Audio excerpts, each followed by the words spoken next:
যুলকারনাইন একজন বাদশা, তিনি মাশরিক মাগরিব সব জয় করেছেন, মানে পূর্ব পশ্চিম পুরোটাই তার রাজত্ব।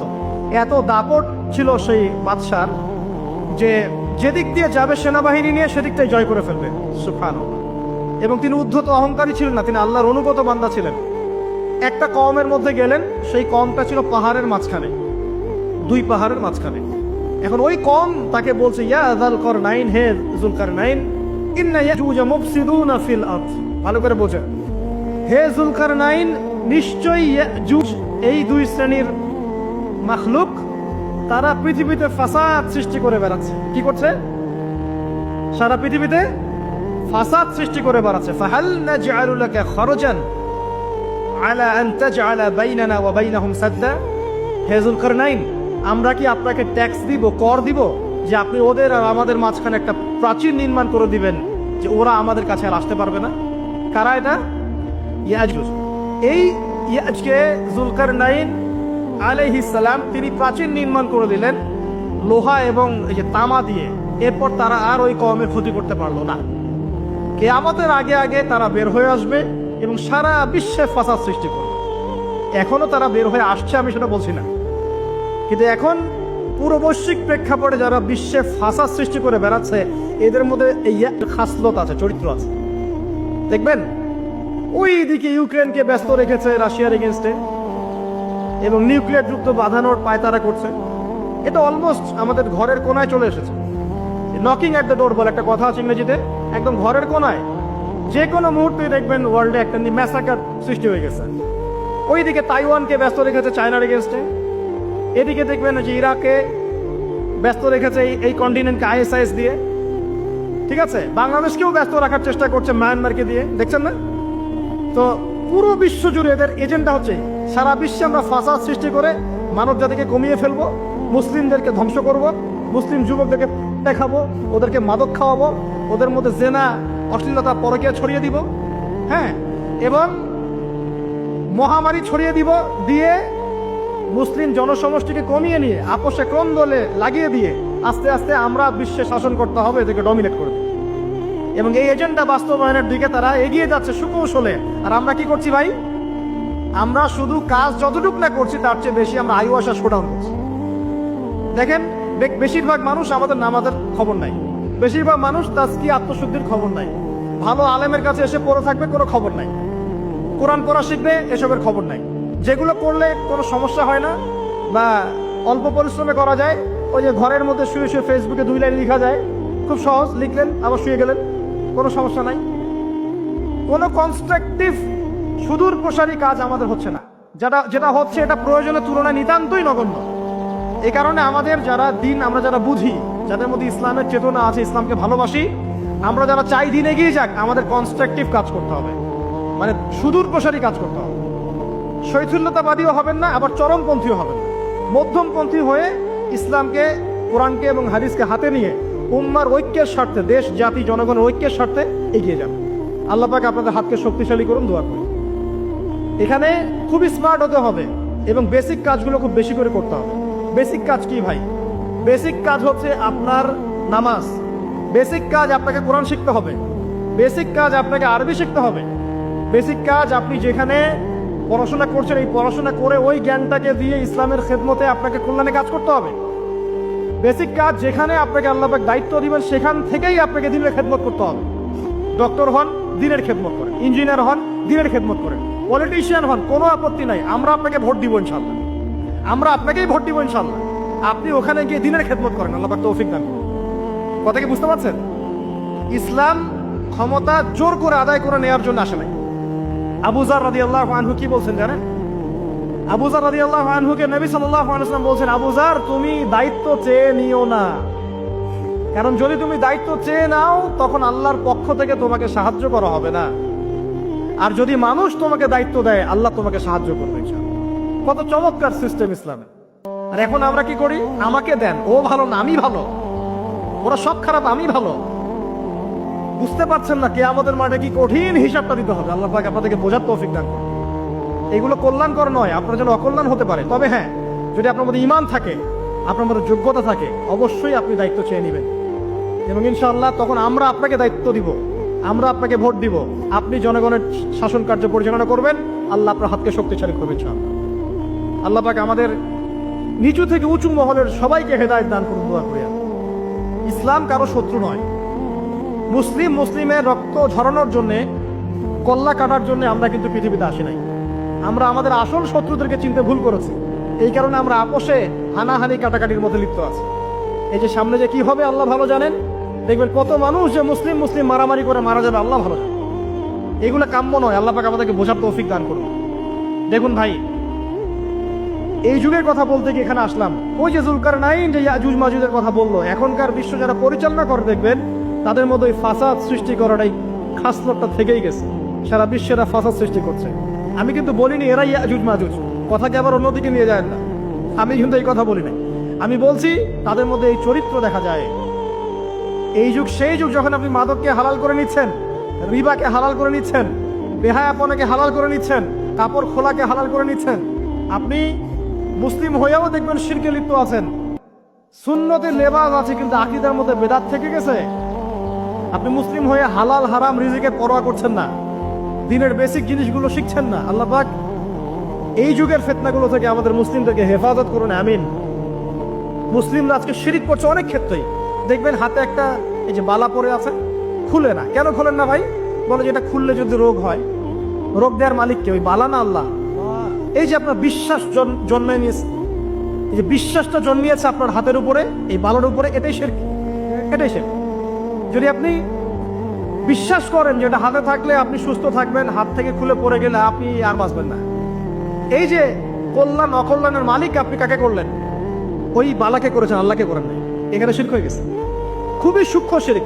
আপনি নামাজ পড়ছেন মনে করেন, এখন কিছু মানুষ আসলো, এখন দেখছেন যে হুজুর তো আমার নামাজ দেখছে, নামাজটা খুব সুন্দর করে পড়ার চেষ্টা করলেন, লম্বা নামাজ, সেজদা গিয়ে আর উঠছেন না, খুব সুন্দর নামাজ পড়ছেন। এই যে মানুষকে দেখানোর জন্য নামাজটা পড়ছেন, এটা শিরক। এটা কি? এটাও শিরক। এই যে গণক বসে আছে রাস্তার পাশে, দেখবেন টিয়া পাখি নিয়ে, তারপরে যে কাগজ নিয়ে আসেন ভাই ভাগ্য পরীক্ষা করে দেই। আরে ভাই, তুমি যদি মানুষের ভাগ্যই পরীক্ষা করতে পারবা, তো তুমি রাস্তার পাশে কেন? তোমার ভাগ্য কেউ পরীক্ষা করেনি কখনো? এতটুকু কমন সেন্স আমাদের নাই।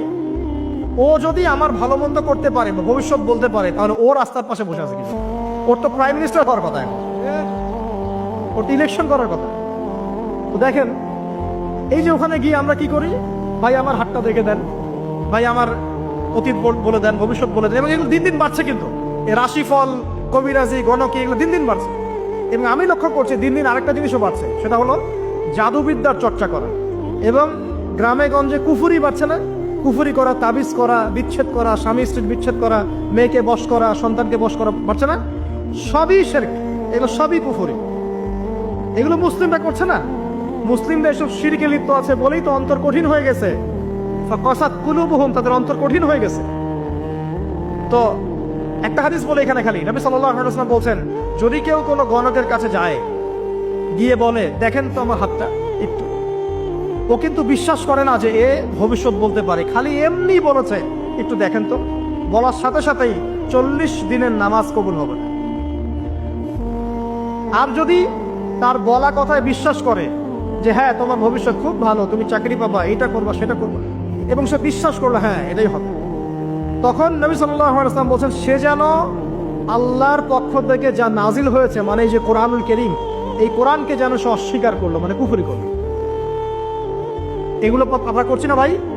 অনেক কিছু করছি আমরা। স্তম্ভের পূজা করছি, অনেক মুসলিম আগুনের পূজা করছে। আগুন জ্বালিয়েছেন, মাথা নত করছেন কেন? আগুনের সামনে আপনি মাথা নত করবেন কেন? আপনি একটা স্তম্ভের সামনে, গাছের কাছে, গাছের সামনে দাঁড়িয়ে মাথা নত করে ধ্যান করবেন কেন? আপনি মেডিটেশন করছেন কি জন্য? আপনাকে নামাজ দেয়া হয় নাই? 5 ওয়াক্ত নামাজ দেয়া হয় নাই? নামাজের চেয়ে বড় মেডিটেশন কিছু আছে নাকি? আপনি ধ্যান করছেন কি জন্য? অনেক মুসলিম তো জিনের উপাসনা করছে, জানেন? অনেক মুসলিম জিনকে তাবে করার চেষ্টা করছে। আর জিন বলে একটা জাতি আছে, এটা সত্য। এরকম প্রতিটা ক্ষেত্রে শিরক আছে। শিরক কথায় আছে, কাজে আছে, বিশ্বাসে আছে। দেখবেন মুসলিমরাই আল্লাহ ছাড়া অন্য কারো কাছে দোয়া করছে, মুসলিমরা নজর মানত করছে অন্য জায়গায়, আল্লাহর জন্য নজর মানত করছে না, অন্য কাউকে সন্তুষ্ট করার জন্য করছে। সন্তান হয় না, সন্তান হয় না, এখন কি হবে? সন্তান হয় না তো অমুকের কাছে যাও, সেখানে গিয়ে বকরি জবাই দাও, সন্তান হবে। সুবহানাল্লাহ। তো এই পদ্ধতি ইব্রাহিম আলাইহিস সালামের জানা ছিল না, যে শেষ বয়সে তিনি বলছেন রব্বি হাবলি মিনাস সালিহিন। আপনি দোয়া করতে পারেন না? সন্তান হবে না কেন? আল্লাহ পাক তাকদিরে লিখে রাখছেন, অবশ্যই হবে। আর আল্লাহ পাক তাকদিরে না লিখলে কিভাবে হবে? তাকদিরে যে ব্যক্তি বিশ্বাস করে না সে ব্যক্তি হতাশ হয়। যা কিছু হচ্ছে আমাদের জীবনে সবই তাকদির, এর বাইরে একটা মানুষও যেতে পারবে না। প্রিয় ভাইরা, কথায়, কাজে এবং চিন্তায় আমরা অনেক শিরিক করছি। শিরিকের কারণে আমাদের অন্তর কঠিন হয়ে গেছে।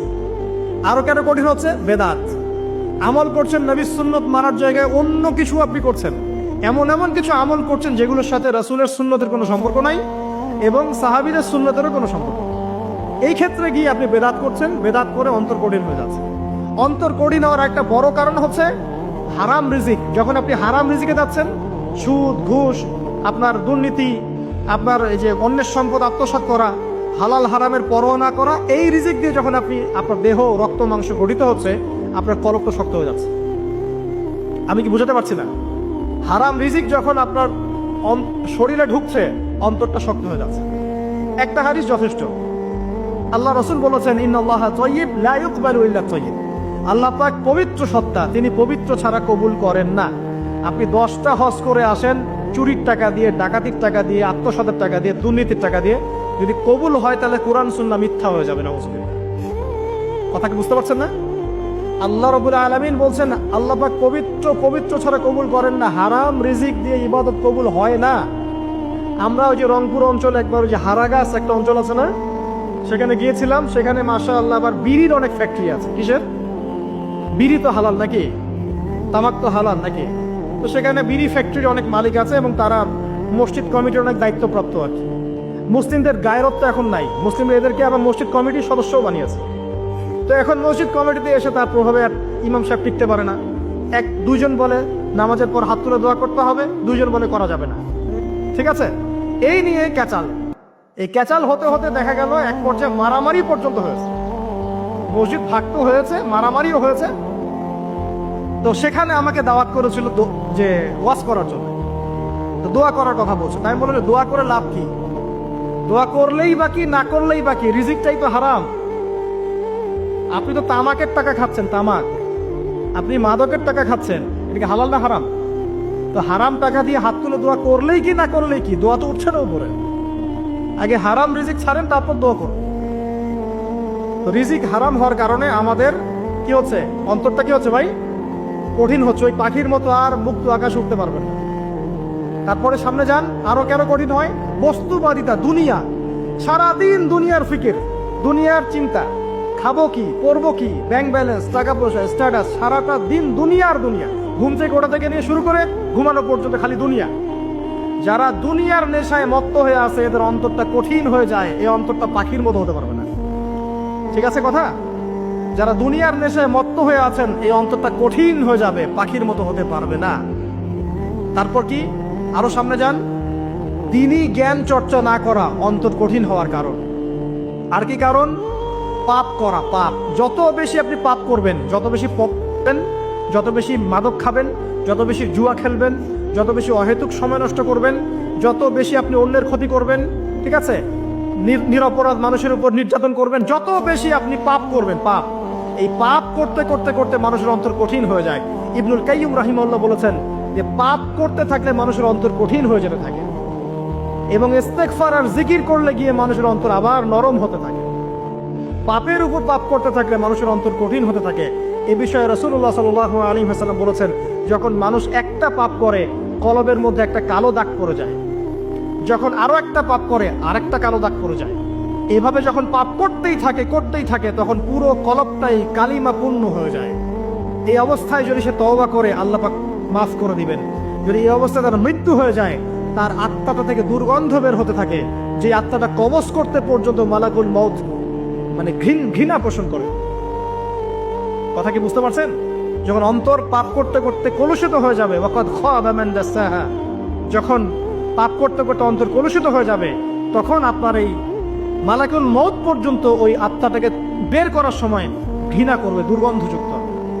আল্লাহ পাক আমাদেরকে পাপ থেকে বাঁচিয়ে রাখুন। আমি এরকম কিছু কাজ আছে, বস্তুবাদিতা, শিরক, বেদাত, হারাম রিজিক, সারাদিন দুনিয়ার ফিকির নিয়ে থাকা, ঠিক আছে, অন্যের ক্ষতি করা, পাপ কন্টিনিউয়াসলি করতে থাকা এবং দিন ছেড়ে দেওয়া, দিনের এলেম ছেড়ে দেওয়া, আল্লাহ পাকের আনুগত্য ছেড়ে দেওয়া, এই কাজগুলো করতে থাকলে মানুষের অন্তর কি হয়? কঠিন হয়ে যায়। এখন সলিউশন কি বলেন? 5 মিনিটে আমি সলিউশন বলছি, কেমন করে আপনি এটাকে নরম করবেন আর পরিশুদ্ধতা অর্জন করবেন এবং ওই পাখির মতো মুক্ত আকাশে উড়বেন। কিভাবে বলবো? 1 নাম্বার, অবশ্যই শিরক ত্যাগ করতে হবে। কি করতে হবে? শিরক ত্যাগ করতে হবে। আল্লাহ পাকের তাওহীদের উপর থাকতে হবে। আল্লাহ পাক তৌফিক দান করুন। লং কিছু বলার সময় নাই আমার হাতে, একটা বই বলছি, কিতাবুত তাওহীদ। কি নাম? কিতাবুত তাওহীদ। এই বইটা অনেক ভার্সন বাজারে বের হয়েছে, কিনে দেখবেন শিরক কত প্রকার কি কি, তাওহীদ কাকে বলে কত প্রকার কি কি। যেটা বুঝবেন না মাদ্রাসা চলে যাবেন, আলেম ওলামার কাছে গিয়ে জিজ্ঞাসা করুন, হুজুর এটা বুঝি নাই। ঠিক আছে? 1 নাম্বার, শিরক ত্যাগ করতে হবে। 2 নাম্বার, আপনাকে তাওহীদে থাকতে হবে। দেখ, অন্তর নরম করার কথা বলছি। 2 নাম্বার, সুন্নতের উপর আমল করতে হবে। ওই যে পাখির কথা বললাম, যে সকালবেলা বের হয় আর সন্ধ্যাবেলা কি করে? বাসায় ফেরে। খালি পেটে বের হয়, ভরা পেটে বাসায় ফেরে। তার মানে আমাদেরকেও সকাল সন্ধ্যাটা কাটাতে হবে নবী সাল্লাল্লাহু আলাইহি ওয়াসাল্লামের সুন্নত অনুযায়ী। যখন তিনি ঘুমাতেন তখন ঘুমাবেন, যখন উঠতেন তখন উঠবেন। বাকি কাজ যেমন করে করতেন তেমন করে করবেন, তখন অন্তর ইনশাআল্লাহ নরম হয়ে যাবে। ঠিক আছে ভাই? 2। 3 নাম্বার, 5 ওয়াক্ত নামাজ জামাতে। নামাজ আপনাকে যে কোনো পাপ থেকে বাঁচাবে ইনশাআল্লাহ। ভাই জেনা করছেন, নামাজ পড়েন। পর্নোগ্রাফি দেখেছেন, তাও তওবা করে নামাজ পড়েন। আপনি হারাম অ্যাফেয়ার্সে আছেন, হতাশ হয়েন না, নামাজ পড়েন। গোনা ছাড়তে পারছেন না, নামাজ পড়েন। সুদ খাচ্ছেন, নামাজ পড়েন। আপনি পতিতালয়ে গিয়েছেন, নামাজ পড়েন। বেপর্দা চলছেন, তাও নামাজ পড়েন। আপনি অন্যের হক নষ্ট করেছেন, তাও নামাজ পড়েন। যে পাপই করেছেন, নামাজটা পড়েন। নামাজ আপনাকে সমস্ত পাপ থেকে বাঁচিয়ে রাখবে ইনশাআল্লাহ। ইনশাআল্লাহ আস্তে আস্তে ইনশাআল্লাহ দেখবেন সব পাপ থেকে আপনি দূরে চলে আসছেন ইনশাআল্লাহ তাআলা। 3 নাম্বার নামাজ। 4 নাম্বার, বেশি থেকে বেশি, ভাই শোনেন, বেশি থেকে বেশি পরকালের ফিকির করবেন। খালি পরকালের চিন্তা করবেন যে আমাকে মৃত্যুবরণ করতে হবে, কবরে যেতে হবে, পুলসিরাত পার হতে হবে, আল্লাহর সামনে দাঁড়াতে হবে। যত বেশি আপনি আল্লাহর ফিকির করবেন, পরকালের ফিকির করবেন, আপনার মনটা নরম হয়ে যাবে ইনশাআল্লাহ, মনটা শক্ত হবে না। 5 নাম্বার, মানুষের সাথে খুব বেশি মেলামেশা করবেন। মানুষের সাথে খুব বেশি মেলামেশা করলে ইবনুল কাইয়িম রাহিমাহুল্লাহ বলেছেন অন্তর কঠিন হয়ে যায়। কারণ মানুষ আপনাকে গীবত করাবে, হ্যাঁ, মানুষ খারাপ কাজে নিয়ে যাবে, বেফাস কথাবার্তা বলবেন, হয়তো বেফাস কাজ করবেন, ফুজুল কি বাত করবেন। এগুলো করতে গিয়ে আপনি দেখবেন অন্তর কঠিন হয়ে গেছে। এত বেশি মানুষের সাথে মেলামেশার দরকার নাই, প্রয়োজন যতটুকু অতটুকু করবেন। ঠিক আছে? আল্লাহ পাক তৌফিক দান করুন, আমিন। কয়টা বললাম? 5, 6। আমার সবচেয়ে প্রিয় নসিহত, প্রত্যেক দিন মিনিমাম 1 ঘন্টা করে কোরআন তেলাওয়াত করবেন বুঝে। আমি বলিনি না বুঝে করলে কোনো নেকি হবে না, প্রত্যেক হরফে 10 নেকি হবেই হবে, কিন্তু আপনি করবেন বুঝে। এসব যখন বুঝে আপনি প্রত্যেক দিন 1 পারা করে বা 1 ঘন্টা করে কোরআন তেলাওয়াত করবেন, আপনার কলিজা, আপনার কলব নরম হতে বাধ্য এবং আপনার অন্তরে আল্লাহ নূর নেমে আসবে ইনশাআল্লাহ। দেখবেন আপনার কলব থেকে সমস্ত এই যে পঙ্কিলতা, কলুষতা ইনশাআল্লাহ চলে যাবে ইনশাআল্লাহ। 2টো জিনিস অন্তরকে পবিত্র করে ফেলে, এক হচ্ছে কোরআন তেলাওয়াত, আর এক হচ্ছে বেশি থেকে বেশি আল্লাহর জিকির এবং ইস্তেগফার। তো কোরআন তেলাওয়াত বাড়িয়ে দেন। আল্লাহ পাক সবাইকে কোরআন তেলাওয়াত করার তৌফিক দান করুন, আমিন। যারা শেখেন নাই আজকে ওয়াদা করেন যে কোরআন আপনারা বিশুদ্ধ করে পড়া শিখবেন, ওয়াদা করেন। আগামী রমজান আসার আগেই 1 খতম দেওয়া চাই, পারবেন? এবং কোরআনের চর্চা বাড়িয়ে দিবেন। প্রত্যেক দিন কিছু করেন না করেন কোরআন তেলাওয়াত করতে হবে, ঠিক আছে? আল্লাহ পাক তৌফিক এনায়েত করুন, আমিন। আর বুঝে পড়ার চেষ্টা করবেন। একটা সহজ তাফসীর বলে দিই, মারিফুল কোরআন বাসায় আছে না? মারিফুল কোরআন, তাফসীর ইবনে কাসির বাসায় নাই? জালালাইন বাসায় নাই? বাসায় নাই, কিনেন। সারাদিন তো অনেক টাকা পয়সা খরচ করছেন, 3টা তাফসীর কিনেন, জালালাইন কিনেন, মারিফুল কোরআন কিনেন, ইবনে কাসির কিনেন, বাসায় গিয়ে পড়া শুরু করেন। পারবেন না? যে আয়াতটা বুঝবেন না, ওলামায়ে কেরামের কাছে যাবেন, গিয়ে বলবেন হুজুর এটা বুঝি নাই, বুঝাই দেন। নিজে নিজে ব্যাখ্যা করতে যাবেন না। ব্যাখ্যা করলে দেখবেন একটা পণ্ডিত বেরোছে, কিছু পণ্ডিত কোরআন করে বলে কোরআনই মানি, হাদিস মানি না। এরকম পণ্ডিত দেখেন নাই? কোরআনই মানি, হাদিস আর মানি না। কারণ আল্লাহ নাকি, নাউজুবিল্লাহ, কোরআনে নাকি আল্লাহ পাক হাদিস মানতে বলে নাই, ও নাকি পায় নাই। এই জন্য দেখলাম সুবহানাল্লাহ, নামাজ পড়তেছে, কোরআন থেকে নামাজ পড়তেছে, হাদিসের কোনো হেদায়েত নিবে না। মানে কিরকম যে হাত আবার ঠিকই বাঁধতেছে, হাত বাঁধতেছে, রুকু করতেছে, সেজদা করতেছে, এগুলো আবার কোথায় পাইলো আল্লাহ ভালো জানে। হাত এভাবে বাঁধতেছে, এভাবে হাতটা বাঁধা কোরআনে কোথায় আছে আমি পাইলাম না কোথাও। ঠিক আছে, হাদিস ছাড়া কি এগুলো আসবে? হাত বাঁধা, সেজদায় গিয়ে সুবহান রাব্বিয়াল আলা বলছে না, বলছে আসলামতু লিরাব্বিল আলামিন। এটা কোরআন থেকে বলছে। অবশ্য নবী সাল্লাল্লাহু আলাইহি ওয়াসাল্লাম হাদিস থেকে বলছেন সুবহান রাব্বিয়াল আলা সুবহুন কুদ্দুসুন রব্বুল মালাইকাতি ওয়ার রূহ সুবহানাকাল্লাহুম্মা রাব্বানা ওয়া বিহামদিকা আল্লাহুম্মা ইগফির। এইগুলো নাই, ও বলছে আসলামতু লিরাব্বিল আলামিন। মানে কোরআন মানি, হাদিস মানি না। এত বেশি পণ্ডিত হওয়ার দরকার নাই, এরা হচ্ছে ইচড়া পাকা টাইপের পণ্ডিত। ওমর রাদিয়াল্লাহু আনহুর যুগে এরা বেঁচে থাকলে এদেরকে পিটাই সোজা করে ফেলে দেয়। ফাইজলামি শুরু করছে, কোরআন মানি হাদিস মানি না। আল্লাহ পাক কোরআনে বলছেন ওয়া মা আতাকুমুর রাসূলু ফাখুযু, রাসূল যা দিয়েছেন তা গ্রহণ করো। ওয়া মা নাহাকুম আনহু ফান্তাহু, রাসূল যা নিষেধ করছেন দূরে থাকো। রাসূল যা দেন সেটা হাদিস না, রাসূল যা দেন সেটা সুন্নাহ না। সুন্নাহ তো সে মানেই না, আলটিমেটলি সে কোরআনই মানে না। তো আসল কথা হচ্ছে এইসব ফিতনা থেকে বেঁচে থাকবেন, কোরআন তেলাওয়াত বাড়িয়ে দেন। কয়টা বলছি? 5টা 6টা। 7 নাম্বার, বেশি থেকে বেশি ইস্তেগফার সারাদিন পড়বেন। আস্তাগফিরুল্লাহ ওয়া আতুবু ইলাইহি, আস্তাগফিরুল্লাহ ওয়া আতুবু ইলাইহি, আস্তাগফিরুল্লাহাল্লাযী লা ইলাহা ইল্লা হুয়াল হাইয়ুল কাইয়্যুম ওয়া আতুবু ইলাইহি। প্রত্যেকদিন পড়তে হবে 100 বার করে। কতবার করে? 100 বার। 8 নাম্বার, বেশি বেশি আল্লাহর জিকির, চলতে ফিরতে জিকির। সুবহানাল্লাহ, আলহামদুলিল্লাহ, লা ইলাহা ইল্লাল্লাহ, আল্লাহু আকবার, লা হাওলা ওয়ালা কুওয়াতা ইল্লা বিল্লাহ। বলবেন হাসবুনাল্লাহু ওয়া নি'মাল ওয়াকিল। ঠিক আছে, সুবহানাকাল্লাহুম্মা রাব্বানা ওয়া বিহামদিকা আল্লাহুম্মা ইগফিরলি, সুবহানাল্লাহি ওয়া বিহামদিহি আদাদা খালকিহি ওয়া রিদা নাফসিহি ওয়া জিনাতা আরশিহি ওয়া মিদাদা কালিমাতিহি। যত জিকির আছে সব করুন, জিকির বাড়াবেন। যত জিকির বাড়াবেন অন্তর পরিশুদ্ধ হবে ইনশাআল্লাহ আযজা ওয়া জাল্লা। কয়টা বলছে? 8। আর 2টা বলি 9। অন্যের হক নষ্ট করবেন না। অন্যের হক নষ্ট করলেই মন কঠিন হয়ে যাবে। অন্যের হক নষ্ট করবেন না, বরং মানবতার কল্যাণে কাজ করেন। যে কাজগুলো মানব সেবামূলক সেগুলো করেন। রক্তদান কর্মসূচি করেন, গাছ লাগান, এতিমের মাথায় হাত বোলান, বিধবার খোঁজ খবর নেন। ঠিক আছে, মেয়েদের সেলাই মেশিন কিনে দেন, মানুষের উপকারে কাজ করেন। দেখবেন আপনার মনটা নরম হয়ে যাবে। আল্লাহ পাক যখন অনুমতি দিবেন তখন নবী সাল্লাল্লাহু আলাইহি ওয়াসাল্লাম সুপারিশ করবেন, ওলিয়া উলিয়াগণ করবেন, আলেম ওলামা করবেন, শহীদগণ করবেন, হাফেজে কোরআন করবে, অনেকেই করবেন ইনশাআল্লাহ। আল্লাহ পাক সূরা শামসের মধ্যে বলছেন কদ আফলাহা, সে ব্যক্তি সফল হয়ে গেল। সে ব্যক্তি সফল হয়ে গেল মানে সে জান্নাতে চলে যাবে ইনশাআল্লাহ। কে? মান যাক্কাহা, যে ব্যক্তি তার নফসটাকে, তার এই যে কলব, এটাকে পরিশুদ্ধ করতে পেরেছে, সে ব্যক্তি সফল হয়ে গেল। ওয়াকাদ খাবা মান দাসাহা, যে ব্যক্তি তার নফসটাকে পরিশুদ্ধ করতে পারলো না, সে ব্যক্তি ধ্বংস হয়ে গেল। নফস কিভাবে পরিশুদ্ধ হবে এটা আমাদের আজকের আলোচনার টপিক। তার আগে আমরা বলি 5 ওয়াক্ত নামাজ ছাড়া নফস কখনো পরিশুদ্ধ হবে না। আজকে আমরা অনেক যদি আলোচনা করি, বাসায় কিছু নিয়ে যেতে না পারি, তাহলে আলোচনার কোনো লাভ নাই, কোনো ফায়দা নাই। মানুষকে দেখানো, তাকবীর দেয়া, এই যে আমাকে প্রোটোকল দিয়ে নিয়ে আসলেন, ঠিক আছে, ভালোবাসা ভালোবাসার জায়গায়। কিন্তু দিন শেষে যদি আমরা আল্লাহর সামনে আত্মসমর্পণ করতে ব্যর্থ হই, তাহলে এই মাহফিলগুলোর বরকত নষ্ট হয়ে যাবে। আমরা কি চাই যে মাহফিলের বরকত নষ্ট হয়ে যাক? আসরের জামাত আমরা আদায় করেছি, এই জামাত আমাদেরকে শৃঙ্খলা শিখিয়েছে, শিখায় নাই? একজন ইমাম লিড দিলেন নামাজে, আপনারা তাকে ফলো করলেন, তাই নয় কি? এটাই তো হচ্ছে মুসলিম উম্মার বৈশিষ্ট্য। মুসলিম উম্মাহ হবে শৃঙ্খলাবদ্ধ জাতি, যাদের প্রতিটা কাজ হবে সুশৃঙ্খল। আর আমাদের কাজগুলো কি এখন সুশৃঙ্খল? আমরা কিন্তু উশৃঙ্খল জীবন যাপন করি। দেখবেন ওই যে একটা হাদিস আছে শেষ জামানায়, যে নারী পুরুষের পোশাক পরবে, পুরুষ নারীর পোশাক পরবে। এই যে উশৃঙ্খলতা দেখেন না এখন শেষ জামানায়। আপনি দেখবেন এমন এক শ্রেণীর মেয়ে বের হয়েছে বাজারে, রাস্তাঘাটে, সমাজে, যারা কাপড় পরবে কিন্তু কাপড় পরেও নগ্ন থাকবে। এ কোনো হাদিস আমি বানিয়ে বলছি না, সবগুলো হাদিস সহিহ। এখন দলিল দিতে গেলে অনেক সময় চলে যাবে। তো উশৃঙ্খলতার যুগ, কাপড় পরে থাকাটা তাকওয়ার পোশাক, শালীনতা। আর এখনকার যুগটা চলছে কাপড় খোলার যুগ। কথা ঠিক না ঠিক বলেন? এখন মানুষ কাপড় খুলতে পারলে বেশি কমফোর্ট ফিল করে। আর আপনারা জানেন না, এই মহাবিশ্বে আমাদের পিতা এবং মাতা আদম এবং হাওয়া আলাইহিস সালাম, তাদেরকে সর্বপ্রথম কে নগ্ন করে দিয়েছিল জানেন?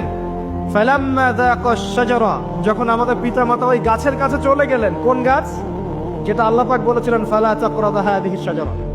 ওই গাছের কাছে যখন তারা চলে গেলেন, তার ফল খেয়ে ফেললেন, বাদাত লাহুমা সাওআতিহিমা, তাদের এই যে পোশাকটা, এই পোশাকটা খুলে পড়ে গিয়েছিল এবং লজ্জাস্থান উন্মুক্ত হয়ে গিয়েছিল। তো সর্বপ্রথম আমাদের পিতামাতাকে নগ্ন করে দিয়েছিল কে? ইবলিস। এখন যারা মুসলিমদের গা থেকে কাপড় খুলে ফেলতে চাচ্ছে, এরা তাহলে কার অনুসারী? দলিল কি পেয়েছেন? বানিয়ে বলি নাই, সূরা আরাফ পড়েন, পেয়ে যাবেন ইনশাআল্লাহ। কোন সূরা? সূরা আরাফ। প্রথম নসিহত প্রিয় ভাইরা, এই যুগটা হচ্ছে উচ্ছৃঙ্খলতার যুগ। এই যুগে মানুষ আল্লাহ পাকের হালালকে খুব কমই পরোয়া করে। আল্লাহর হালালকে মানুষ হারাম করে নিচ্ছে, আর আল্লাহর হারামকে মানুষ হালাল করে নিচ্ছে। আল্লাহ পাকের বিশাল একটা হারাম হচ্ছে সুদ বা রিবা, আর এখন আমাদের উপর রিবা হয়ে গেছে ওয়াজিব। নাউজুবিল্লাহ। একটা দেশ নাই যেটা সুদমুক্ত, একটা জেলা পাবেন না সুদমুক্ত, একটা গ্রাম, থানা, ইউনিয়ন পাবেন না সুদমুক্ত। নবীজি এই যুগের কথাই হয়তোবা বলেছেন, যে যুগে মানুষ সুদ থেকে বেঁচে থাকতে চাইলেও সুদের ছিটা ফোঁটা গিয়ে তার গায়ে লাগবে। মনে করেন আপনি একটা কনস্ট্রাকশন করেছেন, একটা সুদী প্রতিষ্ঠান থেকে লোন নিয়েছেন, এখন আপনি ওই কনস্ট্রাকশনটা ভাড়া দিয়েছেন। সেখানে মনে করেন আমি ভাড়া নিয়েছি, আমি আপনাকে মাসে মাসে ভাড়া প্রদান করছি, আপনি সেই ভাড়ার টাকাগুলো কালেক্ট করছেন, করে সেই প্রতিষ্ঠানের লোন শোধ করছেন। প্রত্যক্ষভাবে না হলেও আমি কিন্তু পরোক্ষভাবে সুদে হেল্প করছি। আমি বুঝাতে পারছি না মনে হয়। এর বাইরে 1% মানুষ এখন পৃথিবীতে নাই যে ব্যক্তি রিবা থেকে বাইরে, ইচ্ছাকৃত হোক অনিচ্ছাকৃত হোক। আর এই প্রসঙ্গ আসলে আমি 2-4টা কথা না বলে থাকতে পারি না। সেটা হলো, নবী সাল্লাল্লাহু আলাইহি ওয়াসাল্লাম বলেছেন, রিবার 73টা শাখা আছে পাপের, তার মধ্যে সবচেয়ে নিচু শাখা হচ্ছে নিজের মাকে বিয়ে করা। সহিহ বুখারীর একটা বর্ণনা এসেছে, যে ব্যক্তি 1 দিরহাম সুদ খায়, দিরহাম কি? রৌপ্য মুদ্রা। কোথায় আছে? জাদুঘরে। কোথায় আছে? মার্কেটে আছে। রৌপ্য মুদ্রা দেখেছেন জীবনেও? স্বর্ণ মুদ্রা দেখেছেন? কোরআনে আছে, হাদিসে আছে, মার্কেটে নাই। কেন মার্কেটে নাই? কারণ পশ্চিমারা স্বর্ণ এবং রৌপ্য মুদ্রাকে হারাম করে দিয়েছে। পশ্চিমারা স্বর্ণ এবং রৌপ্য মুদ্রার ডিলিংসটাকে মার্কেট থেকে উঠিয়ে দিয়েছে। এই জন্য আপনি মার্কেটে গোল্ড কয়েন এবং সিলভার দিরহাম পাবেন না। কিন্তু আল্লাহর রাসূল সাল্লাল্লাহু আলাইহি ওয়াসাল্লামের যুগে এটা ছিল। এখন অনেক মানুষ দেখবেন বেদাত নিয়ে কথা বলে একদম ফেনা বের করে ফেলছে। অর্থনৈতিক সেকশনের বেদাত চোখে পড়ে নাই। এখন বলতে পারে এটা তো দুনিয়াবি বিষয়। বাস্তবিক অর্থে এটা দুনিয়াবি বিষয় নয়। কারণ এই পেপার মানির মধ্য দিয়ে, ইলেকট্রনিক মানির মধ্য দিয়ে আপনার সম্পদকে সিজ করে চুষে খাওয়া হচ্ছে, আপনি বুঝতে পারছেন না। এখন প্রতারণা করা কি জায়েজ না জায়েজ? শোয়েব আলাইহিস সালামের নাম শুনেছেন? এটা কম ছিল মাদিয়ানে, শোয়েব আলাইহিস সালামের কম। এই কম সম্পর্কে আল্লাহ পাক যখনই কথা বলেছেন তখনই তাদের একটা দোষ উল্লেখ করেছেন। সেটা কি? সেটা হচ্ছে যে তোমরা অন্যায়ভাবে মানুষের সম্পদ আত্মসাৎ করো না। তোমরা অন্যায়ভাবে মানুষের সম্পদ আত্মসাৎ করো না। এই কাজটা করতে শোয়েব আলাইহিস সালামের কম, এবং তারা মাপে কম দিত, জনগণের অর্থ সম্পদ লুটে পুটে খেত। আল্লাহ রাব্বুল আলামিন তাদেরকে ভূমিকম্প দিয়ে ধ্বংস করে দিয়েছে। এখন এই পুরো মনিটরি সিস্টেম যেটা চলছে, এর মধ্য দিয়ে গরিব যে দেশগুলো আছে, স্বল্প উন্নত দেশ বা মধ্যম পর্যায়ের দেশ বা আরো নিম্ন পর্যায়ের অর্থনৈতিক সেকশনে, তাদের রক্তগুলো চুষে চুষে খেয়ে একটা সভ্যতা আজকে বিশাল বিশাল অট্টালিকা নির্মাণ করেছে। এই যে অন্যের রক্ত চুষে নিজে বড়লোক হওয়া, এটা কি হালাল না হারাম? এই কারণে এই মনিটরি সিস্টেমের মধ্যে হারাম আছে। এই যুগটা সেই যুগ যেখানে মানুষ আল্লাহর হারামকে হালাল করে নিয়েছে আর হালালকে হারাম করে নিয়েছে। রিবা একটা টাটকা হারাম, আমরা এটাকে হালাল করে ফেলেছি। এখন এই হাদিসগুলো শুনলে আমাদের গায়ের মধ্যে দাগও কাটে না, অন্তরটা কেঁপে ওঠে না, আমাদের কলবে কোনো নড়া দেয় না। নবী সাল্লাল্লাহু আলাইহি ওয়াসাল্লাম বলছেন, 1 দিরহাম যে ব্যক্তি সুদ খেয়েছে সে যেন 36 বার জেনা করেছে। কতবার? আমি হাদিসটা বানিয়ে বললাম কি বললাম না, আপনারা আলেমদেরকে জিজ্ঞাসা করবেন, বাসায় গিয়ে অবশ্যই জিজ্ঞাসা করবেন। যদি দেখেন হাদিস ঠিক আছে, সহিহ, তাহলে আল্লাহর ওয়াস্তে এখন যেমন তওবা করলেন আমি 5 ওয়াক্ত নামাজ ছাড়বো না, ঠিক আমার সাথে আবার তওবা করেন, সারা জীবন সুদ খাবো না ইনশাআল্লাহ। নবী সাল্লাল্লাহু আলাইহি ওয়াসাল্লাম 4 শ্রেণীর মানুষকে অভিশাপ করেছেন। 1 শ্রেণী যে সুদ খায়, 2 নাম্বার যে দেয়, 3 নম্বর যে সাক্ষী থাকে, 4 নম্বর যে লিখে রাখে। এখন আপনি বলেন এই পুরো মনিটরি সিস্টেমের মধ্যে এই 4 শ্রেণীর মানুষ আছে না? কোনো না কোনোভাবে আমরা এর সাথে সম্পৃক্ত নই কি? সম্পৃক্ত। অতএব আল্লাহর এই বাণীকে যদি ভয় করেন, কোন বাণী? আল্লাহ পাক বলছেন ইয়া আইয়ুহাল্লাযীনা আমানু, হে মুমিনগণ, ইত্তাকুল্লাহ, তোমরা আল্লাহকে ভয় করো। ওয়াযারু মা বাকিয়া মিনার রিবা ইন কুনতুম মুমিনিন, তোমরা সুদের অবশিষ্ট অংশগুলো ছেড়ে দাও যদি প্রকৃতপক্ষে তোমরা মুমিন হয়ে থাকো। ওয়া ইল্লাম তাফআলু, তোমরা যদি সুদ না ছাড়ো, আল্লাহর হুঁশিয়ারি শোনেন, যদি তোমরা সুদ না ছাড়ো, ফাযানু বিহারবিন মিনাল্লাহি ওয়া রাসূলিহি, আর আল্লাহ এবং তার রাসূলের সাথে যুদ্ধের ঘোষণা শুনে রাখো। আল্লাহ এবং তার রাসূলের বিপক্ষে যুদ্ধ করে কেউ জান্নাতে যাবে? কেউ কবরের আযাব থেকে বাঁচতে পারবে? কেউ হাউজে কাউসারের পানি পাবে? আল্লাহ এবং তার রাসূলের সাথে যুদ্ধ করে কেউ টিকতে পারবে? আপনার কি তাই মনে হয়? যদি মনে হয় তাহলে দিব্যি সুদ খান, কোনো সমস্যা নেই। আর যদি মনে হয় যে আল্লাহ এবং তার রাসূলের সাথে যুদ্ধ করে আমি পার পাবো না, আল্লাহ এবং তার রাসূলের বিরুদ্ধাচরণ করে আমার কবর টিকবে না, কারণ আমি একটা কথা বারবার বলি আপনাদেরকে যে আল্লাহ ছাড়া আমাদের আপন বলতে কেউ আছে? একা এসেছেন পৃথিবীতে, একাই যেতে হবে। আপনার খ্যাতি, আপনার অর্থনৈতিক খ্যাতি, অর্থের প্রতিপত্তি, আপনার ক্ষমতার দাপট, আপনার ধর্মীয় দাপট, কোনো কিছুই, ফ্যান ফলোয়ার্স, কেউ আপনার সাথে কবরে যাবে না। মনে করেন আমি আসছি, আপনারা সবাই স্লোগান দিচ্ছেন, কথার কথা, আপনারা আমাকে ভালোবাসেন, বা একজন পলিটিশিয়ান আসছে, আপনারা সবাই স্লোগান দিচ্ছেন, ভালোবাসেন তাকে। দিন শেষে ওই পলিটিশিয়ান একাই কবরে যাবে, দিন শেষে আপনিও একাই কবরে যাবেন, আমিও একাই কবরে যাব। আলটিমেটলি কি হলো? দুনিয়া এবং আখেরাতে আল্লাহ ছাড়া প্রকৃত বন্ধু আমাদের কেউ নাই, প্রকৃত মওলা কেউ নাই। সেই আল্লাহ এবং তার রাসূলের বিরুদ্ধাচরণ করে কেউ তার সাথে যুদ্ধ করে কবরে পার পাবে, এমনটা ভাবা বোকামি নয় কি? আল্লাহ পাক আমাদেরকে বোঝার তৌফিক দান করুন। এটা সেই যুগ যে যুগে মানুষ আল্লাহর হারামগুলোকে হালাল করে নিচ্ছে। মাদকদ্রব্য হালাল না হারাম? এখন দেখবেন মেজরিটি সংখ্যক মানুষ মাদকদ্রব্যের সাথে সংশ্লিষ্ট হয়ে গেছে। স্পেশালি বর্ডার এলাকা যেগুলো আছে বাংলাদেশের, সেই বর্ডার এলাকাগুলোতে দিব্যি রমরমা ব্যবসা চলছে, মাদকের দিব্যি ব্যবসা চলছে। এবং যারা মাদক খাচ্ছে এরা মুসলিম, তারা হয়তো এই হাদিস জানে না। আল্লাহ পাক ওদের কানের মধ্যে আমার এই হাদিসের জন্য পৌঁছে দেন, আমিন। নবী সাল্লাল্লাহু আলাইহি ওয়াসাল্লাম বলেছেন, আমি মেরাজের রাতে যখন গিয়েছি তখন এক শ্রেণীর মানুষকে দেখেছি, ওদেরকে শাস্তি দেয়া হচ্ছে। কি শাস্তি? জাহান্নামীদের রক্ত এবং পুঁজ ওদেরকে খেতে দেয়া হচ্ছে। জিবরাইল আলাইহিস সালামকে জিজ্ঞাসা করা হলো যে এরা কারা? তিনি বললেন, এরা আপনার উম্মতের সেই সব ব্যক্তি যারা মাদক দ্রব্য সেবন করত। আল্লাহ রাব্বুল আলামিন তার হাবিবের মাধ্যমে জানিয়েছেন, যখন কোনো মুসলিম মাদক সেবন করে বা কোনো ব্যক্তি মাদক সেবন করে, তখন 40 দিন তার নামাজ কবুল হয় না। এরপর যদি সে তওবা করে তাহলে আল্লাহ পাক তার তওবা কবুল করবেন ইনশাআল্লাহ। যদি সে আবারও মাদক খায় তওবা করার পর, আবার 40 দিন তার নামাজ কবুল হবে না। যদি সে আবার তওবা করে, আল্লাহ পাক আবার তাকে মাফ করে দিবেন। যদি সে আবারও মাদক খায়, আবার 40 দিন তার নামাজ কবুল হবে না। তারপর যদি আবার তওবা করে, আবার আল্লাহ তাকে মাফ করে দিবেন। এরপরেও যদি সে আবার মাদক দ্রব্য সেবন করে, নবী সাল্লাল্লাহু আলাইহি ওয়াসাল্লাম বলছেন, তাকে আল্লাহ রাব্বুল আলামিন পরকালে মৃত্যুর পরে তিনাতুল খাবাল পান করাবেন। তিনাতুল খাবাল। জিজ্ঞাসা করা হল, ইয়া রাসূলুল্লাহ, তিনাতুল খাবাল কি জিনিস? নবী সাল্লাল্লাহু আলাইহি ওয়াসাল্লাম উত্তর দিচ্ছেন, এটা হচ্ছে জাহান্নামীদের রক্ত, মাংস, এগুলো পুড়ে পচে যে রসটা বের হবে, এটা হচ্ছে তিনাতুল খাবাল।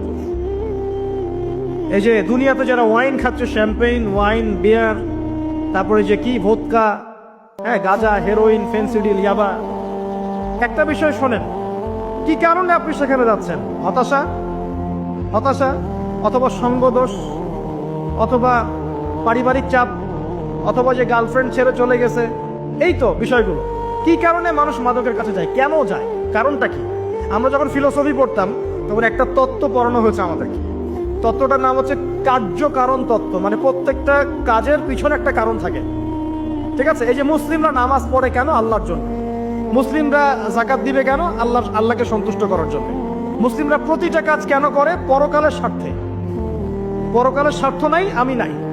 যে কাজে পরকালের স্বার্থ নাই সে কাজে মুসলিমরা নাই। তাই প্রতিটা কাজের পিছনে একটা কারণ থাকে। দেখবেন কেন সে সুদ খাচ্ছে? তার পরিবারের স্বার্থে। কেন সে ঘুষ নিল? তার ছেলে মেয়ের উন্নয়নের জন্য। কেন সে দুর্নীতি করছে? বিকজ সম্পত্তি অর্জন করে সে তার ভবিষ্যৎ প্রজন্মকে সিকিউর করতে চায়। কেন সে মাদক খেলো? ওই যে গার্লফ্রেন্ড ছেড়ে চলে গেছে তাই। কেন মাদক খেলো? ওই যে এক বন্ধু মাদক খায়, সে ডাকছে আয় একটা টান দে, সঙ্গদোষ। কেন সে মাদক খেলো? পরিবারের চাপ, হতাশা। কেন মাদক খাচ্ছে? চাকরি পায় না, বেকার, মাদক খাচ্ছে। মানে মেন্টাল চাপগুলো নিতে পারছে না, সে মাদক খাচ্ছে। সবচেয়ে বেশি মানসিক চাপ কাদের উপর আসে জানেন? 1 নম্বর নবীগণের উপরে, 2 নম্বর আল্লাহর সৎ বান্দাদের উপরে, তারপর যার ইমান যত উঁচু তার উপর মানসিক চাপ তত বেশি আসে। এখন যদি মানসিক চাপের সলিউশন মাদকই হবে, তাহলে তো আমাদেরই মাদক খাওয়া দরকার ছিল না। আমরা যে পরিমাণ মানসিক চাপ ফেস করি তা চিন্তাই করতে পারবেন না। যে যত বড় দায়িত্বশীল, যারা পলিটিশিয়ান, ওদেরকে জিজ্ঞাসা করবে তারা কি পরিমাণ মানসিক চাপ নিয়ে ঘুরে। আপনার কাছে মনে হচ্ছে যে একটা ক্ষমতা পেয়েছেন, খুব মানে উনি অনেক বড় ক্ষমতাধর, উনি অনেক ভালো আছেন, উনি মোটেই ভালো নাই। ওনাকে জিজ্ঞাসা করেন, উনি মোটেই ভালো নাই। এই মানুষের যে পেরেশানি, যে চাপ, এগুলো নিতে নিতে তার স্ট্রোক হয়ে যাচ্ছে, হার্ট স্ট্রোক হচ্ছে, ডায়াবেটিস হচ্ছে, হাই ব্লাড প্রেশার, ইসিজি করো, দেখবেন। এ কারণে মানসিক চাপটা রিলিজ করতে হবে, তাই তো? এই মানসিক চাপ রিলিজ করতে গেলে মাদকই সলিউশন নয়। সলিউশনটা কি? এই যে আমার হাতে এখানে আছে একটা কোরআন। মানসিক চাপ থেকে আপনাকে মুক্তি দিবে আল কোরআনুল কারীম, আর কিচ্ছু না। আরেকটা বিষয় কোরআনের সাথে, সেটা হলো প্রথমে বলেছি 5 ওয়াক্ত নামাজ। আপনি ওযু করে সুন্দর করে 5 ওয়াক্ত নামাজ জামাতে পড়বেন, ডেইলি 1 ঘন্টা করে কোরআন তেলাওয়াত করবেন, সময় পেলে একটু হাদিস পড়বেন, 2-4 টাকা দান সদকা করবেন, ভালো কাজের সাথে থাকবেন, অন্যায় কাজে যাবেন না, ইসলামকে এগিয়ে নেওয়ার জন্য আমর বিল মারুফ নাহি আনিল মুনকারের কাজ করবেন। আপনার তো সুখী কোনো মানুষ পৃথিবীতে নাই। ওই সুখ যদি ওই যে বুশরা জানতে পারতো না, তাহলে আপনার কলিজার মধ্যে বোম মেরে দিত। এরা শুধু মুসলিমদের শত্রু নয়, বরং ধর্মের শত্রু। যারাই ধর্মকে বুকে আগলে রেখে পালন করতে চায়, হোক সে সনাতন ধর্ম বা আমাদের হিন্দু ভাইরা বা খ্রিস্টানিজম বা বুদ্ধিজম, হ্যাঁ, বা মুসলিম আমরা যারা আছি, যারা ধর্মতাত্ত্বিক চিন্তা করে এবং প্রত্যেকেই যদি যার যার ধর্ম ঠিকঠাক মতো পালন করে, সমাজে কিন্তু ফিতনা থাকার কথা নয়। কারণ প্রত্যেকটা ধর্মের মধ্যেই ভালো কাজের কথাই কিন্তু বলা হচ্ছে। তো যারা ধার্মিক, এদের বিরুদ্ধে তারা লেগে পড়ে এবং তারা চায় সারা বিশ্বের মধ্যে ফাসাদ সৃষ্টি করতে। কাদের খাসলত সারা বিশ্বে ফাসাদ সৃষ্টি করা? বলতে পারবেন? আপনাকে আমি দেখাচ্ছি, সূরা কাহফ খুলে দেখেন কি জিনিস। আপনার দেহটাই শুধু দেহ নয়, এর সাথে একটা আত্মা আছে। আত্মা আসলো কোথা থেকে? রুহের জগৎ থেকে। এই জায়গাটা ভালো করে বোঝেন। আত্মা কোথা থেকে আসলো? রুহের জগৎ থেকে। এটা কোথায়? আলামে আরওয়াহ, যেখানে আমাদের আত্মাগুলোকে রাখা ছিল। আল্লাহ রাব্বুল আলামিন আত্মাগুলোকে সৃষ্টি করেছেন, একটা জগতে রেখেছেন, জগৎটার নাম দিয়েছেন আলামে আরওয়াহ। আদম সন্তানের সমস্ত আত্মাগুলো সেখানে ছিল। এখান থেকে আত্মাটাকে আপনার মায়ের গর্ভে এনে দেওয়া হয়েছে। যখন আপনার আমার বয়স ছিল 4 মাস 10 দিন বা এরকম সামথিং লাইক দ্যাট, এরকম, তখন আত্মাটা নিয়ে এসেছেন একজন ফেরেশতা, এনে ফুঁকে দিয়েছেন এবং লিখে দিয়েছেন আপনি বাঁচবেন কতদিন, রিজিক কি হবে, সৌভাগ্যবান হবেন না দুর্ভাগ্যবান হবে, সব লেখা হয়ে গেছে। এটা আপনার মায়ের গর্ভে থাকা অবস্থায় হয়েছে। সবার ক্ষেত্রে এটা হয়েছে, আমরা সবার ক্ষেত্রেই। তাকদীর নিয়ে এত বিচলিত হওয়ার কিছু নাই, এটা লেখা হয়ে গেছে। এরপরে আপনি যখন ভূমিষ্ঠ হয়েছেন, আস্তে আস্তে আস্তে আস্তে আপনি বড় হয়েছেন। আপনার দেহটা শুধু বড় হয়নি, আপনার ভিতরে একটা আত্মাও ছিল, এরও কিছু চাহিদা এসেছে। চারপাশের অনেক কলুষিত বিষয় থেকে আত্মাটা কলুষিত হয়েছে, আবার অনেক ভালো কাজের মধ্য দিয়ে আত্মাটা আবার উন্নতিও লাভ করেছে। কিন্তু আল্লাহ পাক মূল যে বিষয়টার কথা বলছেন সেটা হচ্ছে কদ আফলাহা মান যাক্কাহা। যে ব্যক্তি এই নফসটাকে, আত্মাটাকে পরিশুদ্ধ করতে পারলো, সে ব্যক্তি সফল হয়ে গেল। ওয়া কদ খাবা মান দাসাহা। যে ব্যক্তি এই নফসটাকে পরিশুদ্ধ করতে পারলো না, সে ব্যক্তি ধ্বংস হয়ে গেল। দেহের পরিশুদ্ধতা সবকিছু নয়।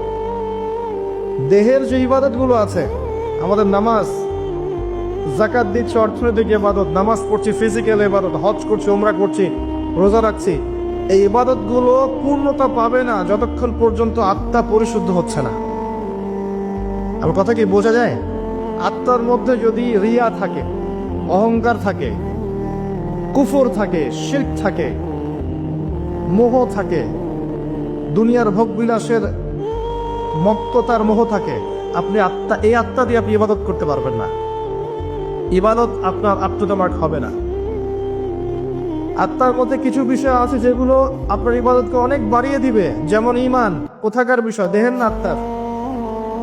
তাকওয়া কিসের বিষয়, দেহের না আত্মার। তাওয়াক্কুল আল্লাহ ভরসা কোথায় থাকে, দেহে না আত্মায়। ভালোবাসা আল্লাহর প্রতি ভালোবাসা কোথায় থাকে, দেহে না আত্মায়। আল্লাহর প্রতি বিনয় কোথায় থাকে, দেহে না আত্মায়।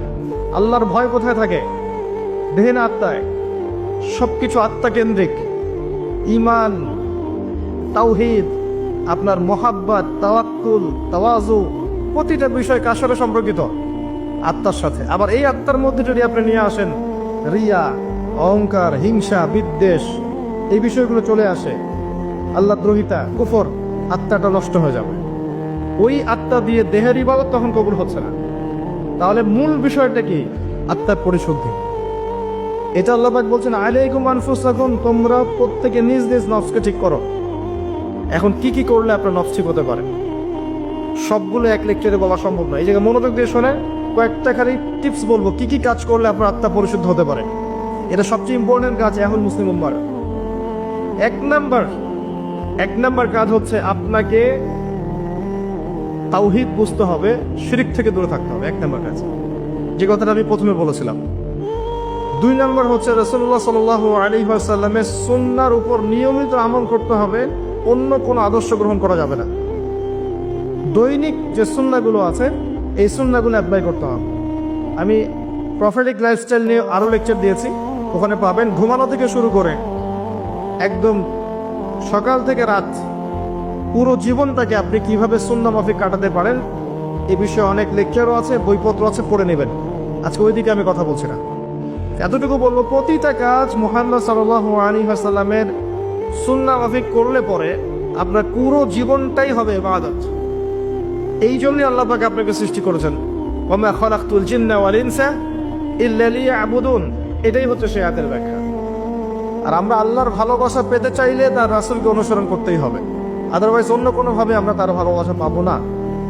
যদি কেউ মুহাম্মদ সাল্লাল্লাহু আলাইহি ওয়াসাল্লামকে বাদ দিয়ে অন্য আদর্শ গ্রহণ করে, সে তার হাত কামড় দিবে, কিয়ামতের মাঠে আক্ষেপ করতে থাকবে, ইয়া লাইতানি ইত্তাখাযতু মা রাসূলি সাবিলা। সে বলবে ইয়া ওয়াইলাতা লাইতানি লাম আত্তাখিয ফুলানান খলিলা, সেই কথা বলবে।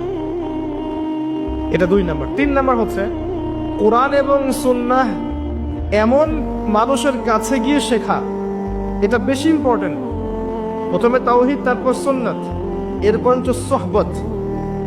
কোরআন এবং সুন্নাহ এমন মানুষের সংস্পর্শে গিয়ে শেখা যাকে দেখে আপনি কোরআন সুন্নাহ শিখতে পারবেন, এটা বেশি ইম্পর্টেন্ট। মানুষ স্বভাবগতভাবেই দেখে শিখে। সাহাবায়ে কেরাম রাদিয়াল্লাহু আনহুম আজমাইন তারা কিন্তু বই পড়ে ইসলাম শেখেন নাই। আমি কথা বুঝতে পারছেন? আল্লাহ রাসূল কিন্তু সূরা একটা কাগজে লিখে দিয়ে বলেননি বাসায় গিয়ে পড়ে শিখে নিও, এই হাদিসগুলো পড়ে বাসায় শিখে নিও। বরং তারা সব সময় রাসূলের সাথে থাকতেন, তিনি কিভাবে ওঠেন, কিভাবে বসেন, কেমন করে কথা বলেন, কখন রাগ হন, কখন হাসেন, কিভাবে খান, কেমন করে ইস্তেঞ্জা করেন, সব দেখতেন তারা। দেখতেন না? এমনকি ব্যক্তিগত সময়েও তারা বাসায় চলে যেতেন, গিয়ে শিখতেন। রাসূলকে না পেলে তার স্ত্রী থেকে জিজ্ঞাসা করতেন কেমন করে রাসূল এটা করেন, কেমন করে ওটা করেন। এটা হচ্ছে সাহবাত। এখন আমরা কি রাসূলকে পাবো? কিভাবে পাবেন? তার হাদিসগুলো আপনার বাসায় আছে, এই হাদিসগুলো পড়ে আপনি জানতে পারবেন, কিন্তু আপনি প্র্যাকটিক্যাল বুঝতে পারবেন না। প্র্যাকটিক্যাল কোথায় বুঝবেন? যে ব্যক্তি বা যে আলেম, যে শায়েখ, যে উস্তাদ, যে মুআল্লিম, যার কাছে, যার ভিতরে সুন্নাহগুলো ইনস্টল করা আছে, তাকে থেকে শিখতে পারবেন। কথা বুঝতে পারছেন? এমন ব্যক্তি যে আপনাকে পড়াচ্ছেন, মুআল্লিম বা উস্তাদ বা বক্তা বা শায়েখ বা মুহাদ্দিস বা আলেম, যিনি, যার কাছে গিয়ে আপনি ইসলাম শিখছেন, তার মধ্যে যদি সুন্নাহ থাকে তখন আপনি এই সোহবতটা পাবেন। এখন এমন মানুষের সংখ্যা কি খুব বেশি না কম? কিন্তু থাকবে। আল্লাহ পাক যেহেতু বলেছেন ইয়া আইয়ুহাল্লাযীনা আমানু কুনু মা'আস সাদিকিন, সত্যবাদীদের সাথে থাকো, আপনি ইনশাআল্লাহ খুঁজে পাবেন। কিয়ামত পর্যন্ত আর থাকবে না, থাকবে না। অতএব কিয়ামত পর্যন্ত এমন মানুষও থাকবে ইনশাআল্লাহ। খুঁজে নিতে হবে, খুঁজে নিতে হবে। ডিফিকাল্ট আপনার জন্য, কারণ আপনি বাহ্যিকভাবে যাদেরকে দেখে মনে করছেন ইসলামের একদম কান্ডারি, দেখবেন তাদের ভিতরে ইসলাম নাই। এমন অনেক মানুষ আছে, আছে না? বাহ্যিকভাবে দেখে মনে হবে দিনের কান্ডারি, ভিতরে নিজের ইসলাম নাই। তো এখানে আল্লাহর কাছে দোয়া করতে হবে, আল্লাহ যেন আমাদেরকে উত্তম ওস্তাদ দান করেন, উত্তম শায়েখ দান করেন, উত্তম আলেম দান করেন, যাদেরকে দেখে আমরা দিন শিখতে পারি। এটা সোহবত। সোহবত ছাড়া আত্মশুদ্ধি হবে না। কারণ আপনার আমার মধ্যে কি ভুল ত্রুটি হচ্ছে এটা তারা ধরিয়ে দিতে পারবেন। এবং অনেক বিষয় সূক্ষ্ম আছে যে আপনি বিনয়ী হচ্ছেন না অহংকারী হচ্ছেন, আপনি গায়রতওয়ালা হচ্ছেন নাকি নিজের ব্যক্তিত্বকে নষ্ট করছেন, এগুলো তারা ধরতে পারবেন, আপনি পারবেন না। নূর আছে যাদের মধ্যে, আল্লাহর নূর যাদের মধ্যে আছে, তাদেরকে দেখে শিখতে হবে। কিভাবে? ওই মূসা আলাইহিস সালামের মতো। মনে আছে মূসা আলাইহিস সালাম সফর করলেন খিজির আলাইহিস সালামের কাছে যাবেন বলে, তার কাছে জ্ঞান শিখবেন বলে। খিজির আলাইহিস সালামের সাথে সফর করে তিনি জ্ঞান শিখলেন। যেই খিজির আলাইহিস সালাম আল্লাহর নূর দিয়ে দেখছিলেন, যেটা মূসা আলাইহিস সালাম দেখতে পারেন নাই। মূসা আলাইহিস সালাম বলছেন, কেন নৌকা ফুটা করলেন, কেন বাচ্চাকে হত্যা করলেন, কেন দেয়াল নির্মাণ করলেন? কিন্তু খিজির আলাইহিস সালাম আল্লাহর নূর দিয়ে দেখছিলেন। তিনি বলেছেন, যদি নৌকা ফুটা না করতাম তাহলে জলদস্যু নিয়ে যেত, যদি বাচ্চাকে হত্যা না করতাম বাচ্চা বড় হয়ে বড় কাফের হতো, যদি এই দেয়াল নির্মাণ না করতাম এর নিচে থাকা গুপ্তধন এই এতিম বাচ্চারা পেত না। পরে দেখেন সূরা কাফ। বাহ্যিক চোখ দিয়ে মূসা আলাইহিস সালাম যা দেখেছেন তা সত্য ছিল না। আল্লাহর নূর দিয়ে, অন্তর্দৃষ্টি দিয়ে খিজির আলাইহিস সালাম যা দেখেছেন এটা ছিল সত্য। ওইরকম মানুষের কাছে যেতে হবে, তাহলে কি আপনি আত্মশুদ্ধি অর্জন করতে পারবেন। সোহবত ছাড়া হবে না, একা একা হবে না। আর যদি এমন কাউকে না পান তাহলে কি হবে? তাহলে যারা দিনদার মানুষ তাদের কমিউনিটির মধ্যে থাকেন, যারা দুনিয়াদার, দুনিয়া নিয়ে পড়ে আছে, সারাদিন দুনিয়ার ফিকির, এদের সাথে মিশিয়েন না। কথা বুঝতে পারছেন না? দুনিয়াদারদের সাথে বেশি মিশেন না, যারা দিনদার ওদের সাথে মেশেন। যে আপনাকে পরকালে কথা স্মরণ করাবে এর সাথে মেশেন, ইনশাল্লাহ আপনি আল্লাহ নূরের মধ্যে থাকবেন। যত দুনিয়ার ভিতরে ঢুকবেন তত আপনি হারিয়ে যাবেন, দুনিয়ার মধ্যে যত ঢুকবেন তত হারিয়ে যাবেন। আর আমাদের এখনকার চলাফেরার মধ্যে পরিবার, সমাজ, অর্থনীতি, ব্যবসা, মুআমালাত সবখানে দেখবেন দুনিয়ার আলাপ বেশি। খালি দুনিয়া আর দুনিয়া, দুনিয়া আর দুনিয়া, তাই না? খুব কমই হয় মৌতের কথা কতবার আলোচনা করা হয় বলেন? মৌতের কথা আলোচনা করা হয় কতবার? কবরের আযাব নিয়ে কতবার কথা বলা হয়? কবরের শাস্তি, বারজাখের জীবনের শাস্তি নিয়ে কতবার কথা বলা হয়? কবরের পর যে মিজান, পুলসিরাত, জান্নাত জাহান্নাম আছে, এগুলো নিয়ে কত আলোচনা করা হয়। বেশিরভাগ আলোচনা দেখবেন অন্যের গীবত, অথবা মুভিজ নিয়ে, সিনেমা নিয়ে, গান নিয়ে, নাটক নিয়ে, পলিটিক্স নিয়ে। পলিটিক্স নিয়ে কথা বলে যে বোঝে না সেও কথা বলে। দেখবেন তরকারিওয়ালা, রিক্সাওয়ালা, ভ্যান চালক সবাই পলিটিক্স নিয়ে কথা বলছে। ও পলিটিক্সের বোঝেটা কি? এটা নিয়ে তারা কথা বলবেন যারা বোঝেন। আমার কথা বলার দরকার নেই, কারণ আমি বুঝি না। ইকোনমিক সেক্টর, ইকোনমিক সেক্টর সবাই বোঝে। যারা ইকোনমিক্সের দক্ষ তারা বুঝবে ইকোনমিক সেক্টর কি, ব্যাংকিং সিস্টেম কি, ওয়ার্ল্ড কারেন্সি কি, ওয়ার্ল্ড অ্যাফেয়ার্স কি হচ্ছে, এগুলো তারা বুঝবেন, তারা কথা বলবেন। দেখা যায় সবাই সব বিষয়ে কথা বলতে যায়। আর সমস্যা বাদে যে ধর্ম ভালো বোঝেন তিনি ধর্মের কথা বলবেন। মানে আমরা আমাদের কথাগুলোকে বেশিরভাগ সময় অহেতুক নষ্ট করি, যেটা বুঝি না সেটা নিয়ে কথা বলি। অহেতুক কঠিন কঠিন সাবজেক্ট, কঠিন কঠিন দর্শন, তত্ত্ব, এগুলো নিয়ে কথা বলতে থাকি, অথচ বাস্তবতার সাথে এগুলো কোনো সম্পর্কই নেই। এগুলো আমাদের আত্মাটাকে নষ্ট করছে। আমি একটা লেকচারে বলেছিলাম, আবারও বলছি আপনাদের সামনে, ইবনুল কাইয়ুম রাহিমাহুল্লাহ বলেছেন, উনি একজন বড় আলেম ছিলেন, বড় মুজাদ্দিদ, যার সমপর্যায়ের আলেম এখন খুঁজে পাওয়া দুষ্কর। ইবনে তাইমিয়া রাহিমাহুল্লাহর ছাত্র। তিনি বলেছেন, কিছু কিছু হালাল কাজ আছে যেগুলো মানুষের অন্তরকে মেরে ফেলে। কিছু হালাল কাজ আছে যেগুলোর অতিরিক্ততা মানুষের অন্তরকে মেরে ফেলে। যেমন 1 নাম্বার, বেশি কথা বলা। বেশি মানুষের সাথে কথা বলবেন, অন্তর মরে যাবে। 2, মানুষের সাথে বেশি মেশা। বেশি বেশি মানুষের সাথে মিশবেন, আপনি মানুষের দ্বারা প্রভাবিত হবেন।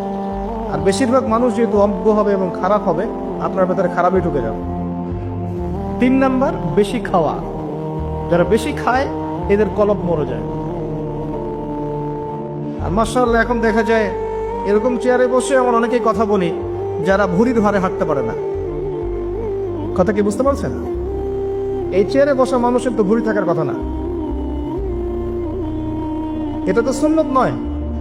আমার তো দেহের মধ্যে আমি সুন্নত অ্যাপ্লাই করতে পারি নাই, আমি মানুষকে সুন্নত শেখাবো কি? খাওয়ার সময় গোগ্রাসে খেয়েছি, আমি সুন্নাত নষ্ট করেছি, ফিজিক্যাল স্ট্রাকচার নষ্ট হয়ে গেছে, এখানে বসে সুন্নতের বয়ান করছি বিশাল বুড়ি নিয়ে। সুবহানাল্লাহ, এই হচ্ছে বাস্তবতা। তারপর তিনি বলেছেন বেশি ঘুম অন্তর মেরে ফেলবে। আরেকটা কথা বলেছেন বেশি স্ত্রী সহবাস। উনি বলেছেন স্ত্রী হারাম, কিন্তু বেশি করতে গেলে অন্তর মরে যাবে। এই কাজগুলো বেশি বেশি করলে কলব মরে যায়। সেক্ষেত্রে আমাদেরকে দেখেন আমরা এইগুলোতে বেশি ব্যস্ত আছি। তো আত্মশুদ্ধি অর্জন হবে আপনার আল্লাহওয়ালা মানুষের সহবতে থাকলে। আল্লাহওয়ালা মানুষের অন্য কারো সহবতে গেলে আপনি দুনিয়াতে ডুবে যাবেন, কারণ তারা পরকাল কেন্দ্রিক কথাবার্তা বলবেন, আপনাকে আল্লাহর দিকে নিয়ে যাবে না। বৈঠক আজকে থেকে একটা নিয়াত করেন, আজকের পরে যে বৈঠকেই বসবেন অন্তত একবার আল্লাহর কথা আলোচনা করবেন, একবার রাসূলের প্রতি দরুদ পড়বেন। করা যাবে? যেখানেই বসেন, ব্যবসায় বসেন, বাণিজ্যে বসেন, চাকরিতে বসেন, মসজিদে বসেন, হালাকায় বসেন, পলিটিক্যাল আলোচনায় বসেন, যেখানেই বসেন অন্তত একবার আল্লাহর কথা বলবেন, একবার রাসূলের কথা বলা যাবে না? এরপরে সেখান থেকে ওঠার আগে একটা দোয়া পড়ে উঠবেন, সেটা হলো সুবহানাকা আল্লাহুম্মা বিহামদিকা আশহাদু আল্লা ইলাহা ইল্লা আনতা আস্তাগফিরুকা ওয়া আতুবু ইলাইক। ফজিলত, ওই বৈঠকে যদি অহেতুক কোনো কথা হয়ে যায় এটা কাফফারা হয়ে যাবে ইনশাআল্লাহ, গুনাহটা মাফ। আর যদি ভালো কোনো কথা বলে থাকে এটা কিয়ামতের মাঠে সওয়াবের একটা বুলন্দ হয়ে থাকবে, সওয়াব হিসেবে বুলন্দ হয়ে থাকবে, এটা আপনাকে দেওয়া হবে ইনশাআল্লাহ। আমরা আমাদের ভিতরটা চেঞ্জ করে আসেন। আত্মশুদ্ধি, সোহবত লাগবে। 1 নাম্বার বলেছি কি? তাওহীদ লাগবে, শিরক রাখা যাবে না। 2 নাম্বার সুন্নত লাগবে, বেদাতের সাথে আপোষ করা যাবে না। এই যে একটা কথা বলে অন্যদিকে যাই, বেদাতীদের একটা শাস্তি আছে, কিন্তু সারা জীবন প্রচুর আমল করেছে কিন্তু আমলগুলো নবীর তরিকায় হয়নি। এ কারণে হাওজে কাউসারের পানি যখন নবী সাল্লাল্লাহু আলাইহি ওয়াসাল্লাম খাওয়াতে যাবেন একটা পর্দা পড়ে যাবে। এটা সহিহ বুখারীতে হাদিসে এসেছে, একটা পর্দা পড়ে যাবে। এবং নবী সাল্লাল্লাহু আলাইহি ওয়াসাল্লাম নিজে বলবেন ইন্নাহুম মিন্নি, এরা তো আমার উম্মত। কেন পর্দা পড়ে গেল? আল্লাহ পাক জানিয়ে দিবেন ইন্নাকা লা তাদরি মা আহদাসা বা'দাক, আপনি জানেন না আপনার মৃত্যুর পর তারা আপনার দিনকে কিভাবে পরিবর্তন করেছিল, মানে আপনার সুন্নতে কত বেদাত ঢুকিয়েছিল আপনি জানেন না। আল্লাহর নবী নিজে বলবেন সাল্লাল্লাহু আলাইহি ওয়াসাল্লাম সুহকান সুহকান লিমান গায়্যারা বা'দি, দূর হয়ে যাও, দূর হয়ে যাও যারা আমার পরে দিনকে পরিবর্তন করেছো, বেদাত করেছো। সুন্নতে থাকতে হবে, বেদাতে যাওয়া যাবে না। এরপরে বলছে সোহবত, আল্লাহওয়ালা মানুষের সোহবতে থাকতে হবে। 4 নাম্বার হচ্ছে বেশি থেকে বেশি কোরআন তেলাওয়াত। পারা যাবে ইনশাআল্লাহ? বেশি থেকে বেশি ডেইলি অন্তত একটা করে সূরা পড়তে পারবেন, অন্তত একটা পৃষ্ঠা পড়তে পারবেন। কোরআনে কতগুলো পৃষ্ঠা আছে বলেন নাকি? আল কোরআনের আলো যে ঘরে ঘরে জ্বালতে চান, কোরআনে কয়টা পৃষ্ঠা আছে বলেন এখন? আলেম ওলামারা পারবে। 600 পৃষ্ঠা। একটা হাফেজি কোরআনে কয়টা পৃষ্ঠা আছে? আমার কথায় রাগ করবেন না, আমি বাস্তবতা আর যা চলমান এর মধ্যে আমি পার্থক্য দেখতে পারি। অনেক আমাদের আশা আল কোরআনের আলো ঘরে ঘরে জ্বলুক, তাই না? দেখবেন ঘরে ঘরেই কোরআন পড়তে জানে না। তো ঘরে ঘরে প্রতিটা মানুষ যদি কোরআন পড়তে না জানে, আলো কি এমনি এমনি জ্বলবে নাকি? তো আসলে অযথা স্লোগান দিয়ে লাভ আছে? সুন্নতের আলো ঘরে ঘরে জ্বালো, খুব সুন্দর কথা, মাশাআল্লাহ। তো প্রত্যেকটা ঘরে ঘরে তো সুন্নতের পাবন মানুষ লাগবে নাকি? এমনি এমনি জ্বলবে? আপনি বাস্তবতা হচ্ছে এই যে আপনি ঘরে ঘরে খুঁজে দেখেন প্রত্যেকটা ঘরে একটা করে কোরআন তেলাওয়াত করা মানুষ পান নাকি? আজকে খুঁজে দেখেন প্রত্যেকটা ঘরে একটা করে মানুষ দেখান যে কোরআন তেলাওয়াত করে নিয়মিত। তা আলো কেমন করে জ্বলবে ভাই? কিছু হলে উপরের দিকে আঙ্গুল তুলি আমরা, তাই না? ওইখানে সমস্যা, ওইখানে সমস্যা, ঘরেই তো সমস্যা। উপরে আঙ্গুল তুলে লাভ কি আমার? তো কোরআনের আলো ঘরে ঘরে জ্বলবে ঠিকই ইনশাআল্লাহ যখন প্রতিটা ঘরের মানুষরা কোরআন পড়তে শিখবে। প্রত্যেক দিন 1 পৃষ্ঠা করে পড়তে পারবেন? 600 পৃষ্ঠার বই, মানে প্রতি 20 পৃষ্ঠায় একটা করে পারা শেষ হয়েছে। যারা হাফেজ 20 পৃষ্ঠা পড়তে আধা ঘন্টাও লাগে না। যারা হাফেজে কোরআন তাদের 20টা পৃষ্ঠা পড়তে আধা ঘন্টাও লাগে না। আমরা যদি হাফেজ নাও হয়ে থাকি 20টা পৃষ্ঠা আমরা কি 1.5 ঘন্টায় পড়তে পারবো না? 2 ঘন্টায় পড়তে পারবো না? 2টা ঘন্টা খুব বেশি কিছু? 2টা সিরিয়াল দেখতাম তো 2 ঘন্টা চলে যায়, তাই না? এই যে মহিলারা সিরিয়াল দেখে না, এবার 2টা সিরিয়াল দেখতে 2 ঘন্টা চলে গেল, একটা মুভিজ দেখতে 2 ঘন্টা। এখন তো সিরিয়াল লাগে না, আপনি তো লুডো খেলে 2 ঘন্টা নষ্ট করছেন, তাই না? মোবাইলে পাবজি খেলে 2 ঘন্টা নষ্ট করছেন। আপনি আরেকটা কি জানি গেমস আছে, ফ্রি ফায়ার, এটা খেলে 2 ঘন্টা নষ্ট করছেন। টিকটক করে নষ্ট করছেন সময়, অযথা স্ক্রল করছেন, নষ্ট করছেন, 2 ঘন্টা নষ্ট করছেন। সময় কে দিয়েছে আপনাকে? এই যে সময়টা নষ্ট করছেন আপনি, সময়টা কে দিয়েছে আপনাকে? এই সময়ের মালিকটা কে? আমি নিজে কি আমার হায়াতের মালিক? তা আমাকে কে অধিকার দিল 2 ঘন্টা নষ্ট করা? যে দিনের প্রতিটা কাজ কোরআন সুন্নাহ মতো করার চেষ্টা করছে, এখন সে ক্লান্ত হয়ে পড়েছে, এখন ঘুমাবে। এই ঘুমটার জন্য আল্লাহ পাক নেকি দিচ্ছেন। দিনের জন্য আপনি চেষ্টা করছেন, নামাজ পড়ছেন, দিনের জ্ঞান অর্জন করছেন, সুন্নাহর মতো জীবনযাপন করছেন, এখন টায়ার্ড হয়ে গেছে, ঘুমাবেন। এই ঘুমটার জন্য আপনি নেকি পাচ্ছেন। আল্লাহ পাক এত সুবিধা দিয়েছেন, ক্লান্ত হয়ে গেছেন, ক্ষুধার্ত, আপনি খাবেন, এই যে খাচ্ছেন, খাওয়ার জন্য নেকি পাচ্ছেন। আর কি চাই আমরা আসলে?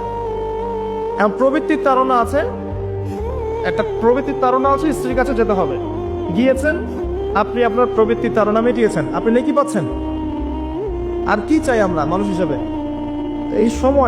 এই সময়টাকে আল্লাহ পাক আমাকে এমনি এমনি দিয়েছেন, এই সময়ের মালিককে আমি নিজেই। 2 ঘন্টা কেন নষ্ট করব এগুলো করে, যেগুলোর কোনো ফায়দা নাই? এমন কাজে যদি নষ্ট করতেন যেটাতে দিনের ফায়দা আছে, উপকার হতো, সেটা তো হচ্ছে না। 2 ঘন্টা সময় দেওয়া যাবে কোরআনকে ইনশাআল্লাহ? আচ্ছা, 1 ঘন্টা দিতে পারবেন? আল্লাহ পাক তৌফিক দান করুন। বেশি বেশি কোরআন তেলাওয়াত করবেন, কোরআনের কিছু অংশ মুখস্থ করার চেষ্টা করেন।